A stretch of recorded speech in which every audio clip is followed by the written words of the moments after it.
J'ai été agréablement surpris de voir le pasteur Ken toucher à ce texte. La petite pensée que j'aimerais nous partager en une quarantaine de minutes,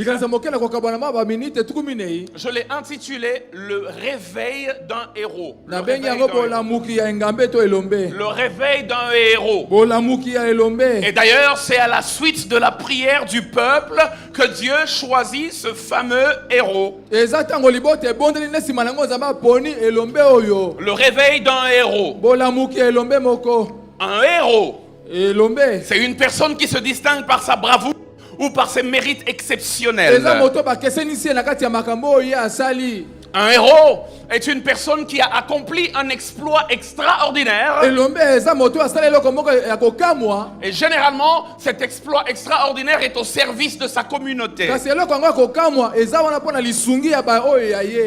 héros, c'est quelqu'un dont l'engagement l'a conduit au dépassement de soi.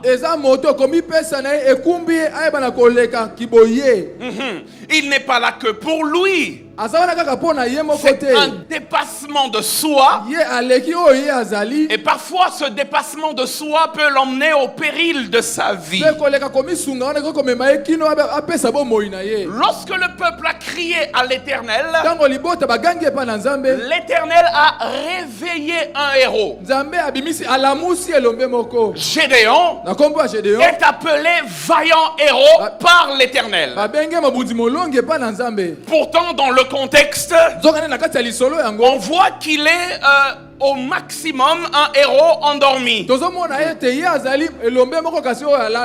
héros qui s'ignorait. Et ce soir, je suis venu parler à quelqu'un qui est la réponse du cri du peuple. Il y a quelqu'un ici ce soir, je suis convaincu, tu es la réponse au cri de ta famille. Tu es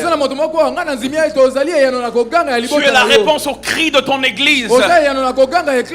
Et pourquoi pas la réponse au cri de notre pays. Mais en général, le héros lui-même peut s'ignorer. Ne pas savoir qu'il est un héros. Alors il faut que Dieu vienne le réveiller. Le réveil d'un héros. J'aimerais nous partager quelques observations ou quelques principes.